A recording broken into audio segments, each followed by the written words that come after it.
Good morning and welcome back. आज हम नगरीय भूगोल का नया topic basic and non basic concept of economic activities of towns या आधारभूत एवं अनाधारभूत संकल्पना ये नगरों के आर्थिक कार्यों के संदर्भ में है। मैं doctor Sandeep Yadav, associate professor in geography, government college Bundi. नगरों की भूमिकाएं आधारभूत, केंद्रीय और वितरणात्मक कार्यों के संदर्भ में अधिक महत्वपूर्ण हैं, क्योंकि यही कार्य नगरों के अस्तित्व एवं जीवन के लिए आधार तैयार करते हैं।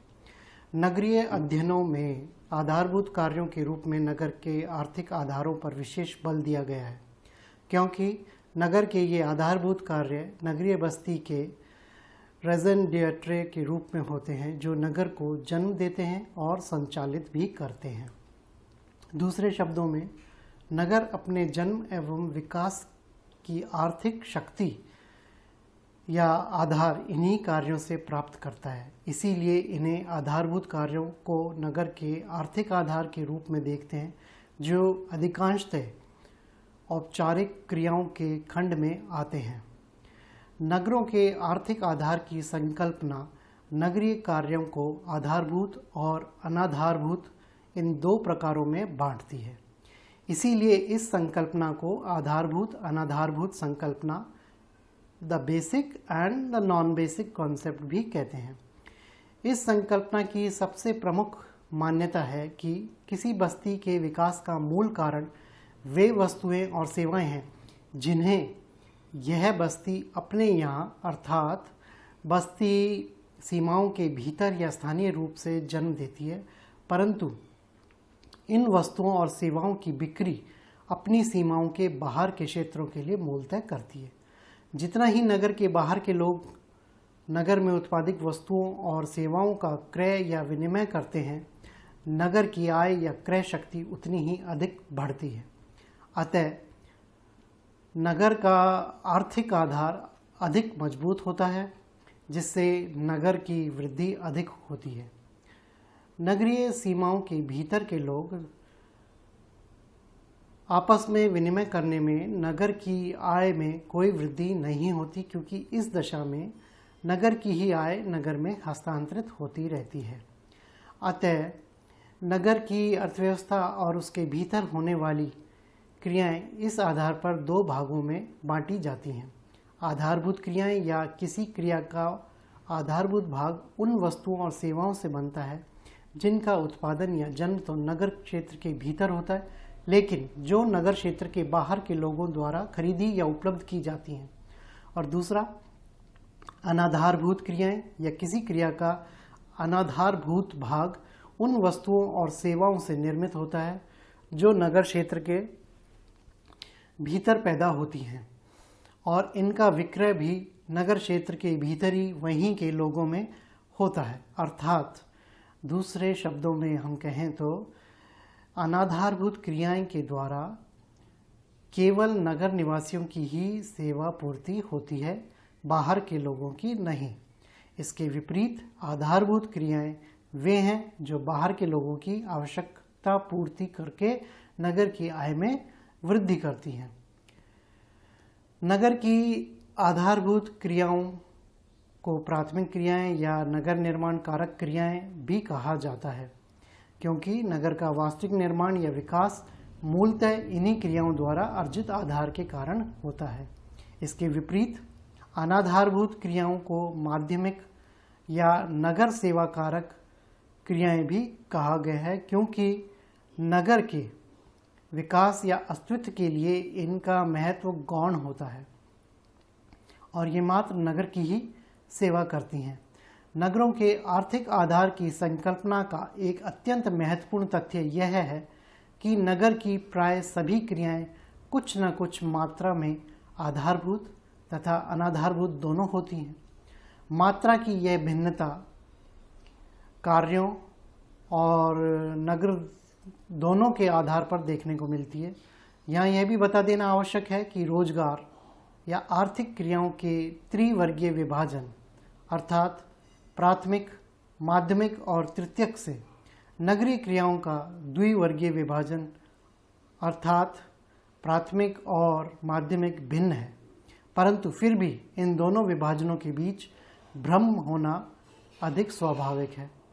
अतः नगरीय क्रियाओं को इन दोनों प्रकारों को प्राथमिक और माध्यमिक कहने के स्थान पर आधारभूत और अनाधारभूत कहना अधिक उपयुक्त समझा जाता है। इन दोनों तरह की क्रियाओं के बीच के अनुपात को आधारभूत अनाधारभूत अनुपात यानी बेसिक नॉन बेसिक रेशो अर्थात B/N रेशो कहते हैं, जिसमें परंपरा अनुसार अनुपात में प्रयुक्त आधारभूत क्रियाओं की संख्या पहले आती है और इकाई के रूप में होती है। जैसे किसी नगर में यदि उसकी आय का 1/4 भाग आधारभूत क्रियाओं से तथा 3/4 अनाधारभूत क्रियाओं से अर्जित होता है तो उसका B/N रेशो 1:3 या 100:300 होगा। आधारभूत अनाधारभूत क्रियाओं के द्वैत को व्यक्त करने के लिए लेखकों ने अन्य कुछ शब्दावलियों का सहारा भी लिया है। जैसे आधारभूत क्रियाओं को सपोर्ट या supporting, bread winners, non local या रीजनल, एक्सटर्नल या अर्बन ग्रोथ आदि शब्दों के माध्यम से भी व्यक्त किया गया है। और अनाधारभूत क्रियाओं को सर्विस, लोकल या इंटरनल इत्यादि शब्दों से भी, जिनका एक बड़ा भाग अनौपचारिक कार्यों में आता है। आधारभूत अनाधारभूत संकल्पना की प्रथम अभिव्यक्ति अरसू द्वारा 1921 में की गई, जब उन्होंने नगर निवासियों के प्राथमिक और माध्यमिक व्यवसायों में भेद किया। किसी नगर के अध्ययन में इस संकल्पना का उपयोग करने वाले प्रथम भूगोलवेता जॉन W. अलेक्जेंडर के अनुसार रिचर्ड हॉटशॉन थे, जिन्होंने मिनियापोलिस सेंट पॉल के अध्ययन में एक्सटर्नल और इंटरनल कार्यों का विभाजन किया।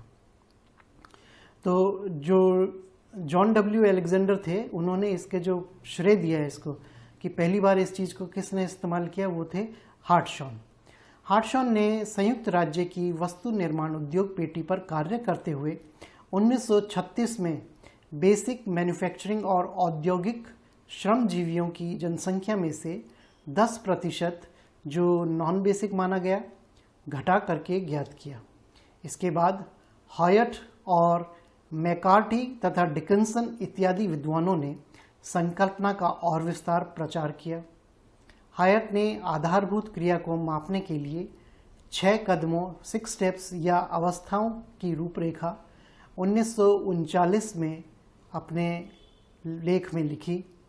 1950वें दशक में इस संकल्पना को पूर्णतः विकसित अवस्था में पहुंचाने का कार्य एंड्रूज, अलेक्जेंडर, हायट, अलेक्जेंडरसन, ब्लूमेनफेल्ड और इजार्ड तथा कावेश आदि विद्वानों ने किया।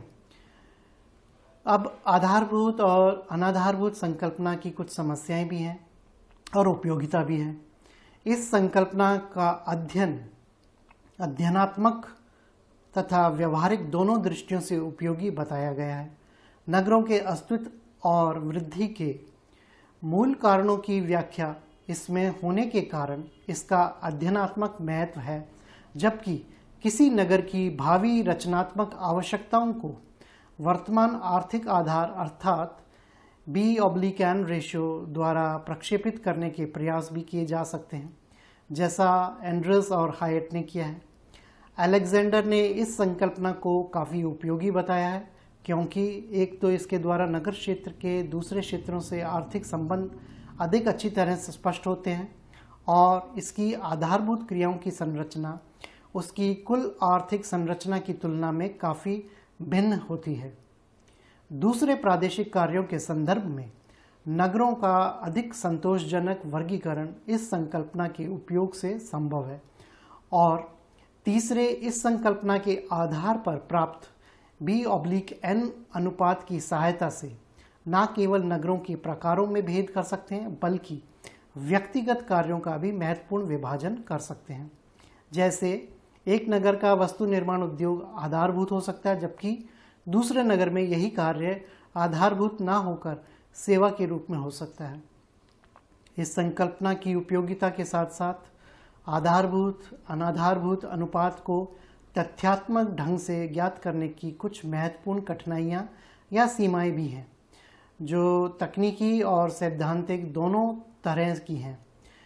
रोजगार या कार्यशील व्यक्तियों के आंकड़ों के आधार पर अक्सर इस अनुपात को ज्ञात किया जाता है, क्योंकि ये आंकड़े आसानी से उपलब्ध होते हैं, लेकिन ये आंकड़े वास्तविक आय के प्रदर्शक या सूचक नहीं होते और नगरीय क्षेत्र में बाहर से आई हुई आय को ज्ञात करना ही इस अनुपात का ध्येय होता है। पुनः कुछ नगरों में, जैसे रिसोर्ट केंद्र जो होते हैं, अनुपार्जित आय भी काफ़ी हो सकती है, जिसका ध्यान रखना ऐसी विधियों में कठिन होता है। अतः किस इकाई में इस अनुपात को ज्ञात किया जाए, यह इस संकल्पना की एक प्रमुख समस्या है। रोजगार के अतिरिक्त इसे वेतन अनुक्रमों, आय व्यय लेखाओं, विक्रय मात्राओं, भौतिक उत्पादनों, उद्योगजन्य मूल्यों इत्यादि की इकाइयों में भी मापा जाता है। दूसरी प्रमुख समस्या आधारभूत और अनाधारभूत श्रमिकों और फर्मों को अलग करने की है, क्योंकि अधिकांश फर्में और बहुत से लोग दोनों तरह के कार्यों में लगे हुए हैं, या प्रत्यक्ष या परोक्ष रूप से दोनों में ही योगदान करते हैं। परस्पर संबंधी कार्यों के मामले में यह समस्या अधिक जटिल मालूम पड़ती है। जैसे वस्तु निर्माण उद्योग के लिए कच्चा माल या सहायक सामग्री प्रदान करने वाले खनन कार्य और पावर स्टेशन, जो नगर क्षेत्र के भीतर सेवा प्रदान करने के कारण अनाधारभूत तत्वों के रूप में ही प्राय देखे जाते हैं।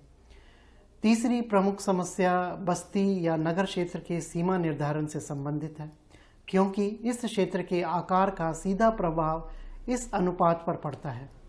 कोलकाता के जो कोलकाता शहर है,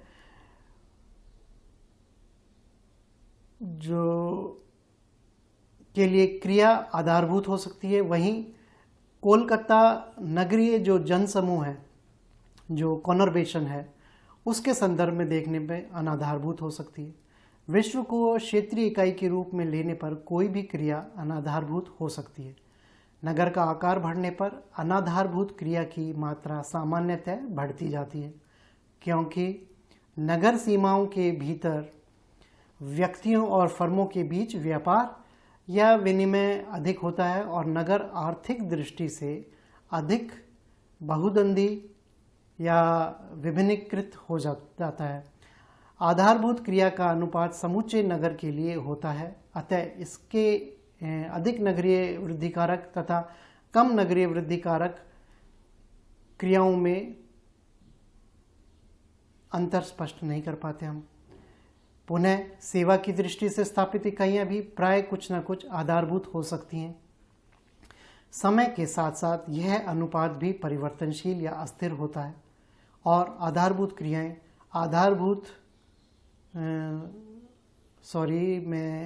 अनाधारभूत क्रियाएं आधारभूत स्वरूप ग्रहण कर लेती हैं। अतः व्यक्तिगत कार्यों की वृद्धि कारक क्षमता या आधारभूत होने की वर्तमान और भावी मात्राओं के आकलन में सक्षमता और तथ्यात्मकता के अभाव के कारण भावी विकास की जो भविष्यवाणियां अनुमान मात्र हो सकती हैं। एक बड़ी व्यवहारिक समस्या आधारभूत अनुपात को ज्ञात करने की विधियों से संबंधित है। इसको ज्ञात करने की एक उपागम विधि व्यक्तिगत नगरों में विशिष्ट कार्य क्षेत्र की सहायता से सूचनाओं को इकट्ठा करना है। दूसरा, स्थानीय और अस्थानीय विक्रों, श्रम शक्तियों, आय स्रोतों आदि का पता साक्षात्कारों, प्रश्नावलियों इत्यादि के द्वारा लगाया जा सकता है। इस अनुमान को ज्ञात करने के लिए एक दूसरा और प्रसिद्ध उपागम है न्यूनतम आवश्यकताओं का उपागम, द मिनिमम रिक्वायरमेंट्स अप्रोच, जिसकी विवेचना और विकास इस नाम से उल्लेमैन तथा डेसी ने की थी, लेकिन अलेक्जेंडरसन ने अपनी रचना में न्यूनतम आवश्यकताओं को ज्ञात करने की एक अधिक सरल और अधिक व्यापक विधि की व्याख्या की है। ये दोनों ही विधियां छोटे या सैद्धांतिक किस्म की हैं और दोनों का उद्देश्य एक ही है, अर्थात किसी बस्ती की आर्थिक क्रियाओं के उस न्यूनतम अनुपात को ज्ञात करना जिसको सेवा कारक अर्थात अनाधारभूत भाग के रूप में माना जा सके। आधारभूत या अनाधारभूत संकल्पना तथा इस न्यूनतम आवश्यकताओं के उपागम का उपयोग नगरों के कार्यात्मक वर्गीकरण में भी किया गया है। ये जो बेसिक नॉन बेसिक कॉन्सेप्ट है, इससे हम पहले तो हम ये निश्चित कर लेते हैं कि उसका आधारभूत क्या तत्व है और उसी के आधार पर हम नगरों का कार्यात्मक वर्गीकरण करते हैं। अन्य उपागमों में या विधियों में मैटिला और थॉमसन की विधि महत्वपूर्ण है, जिसके अनुसार राष्ट्रीय औसत के बराबर का कार्यात्मक रोजगार अनाधारभूत है और इस विधि का विकास मूलतः हायट के अध्ययनों से हुआ है। तो आज हम पढ़ रहे थे नगरों का जो basic and non basic concept of economic activities in the towns, या आधारभूत और अनाधारभूत जो आर्थिक क्रियाओं नगरों में होती हैं, उसके आधार पर हम किस प्रकार से हम आगे चलकर अपना नगरों का कार्यात्मक वर्गीकरण कर सकते हैं। तो आज के लिए इतना ही। हम शीघ्र दूसरे टॉपिक के साथ आपके सामने उपस्थित होंगे। आज के लिए इतना, धन्यवाद।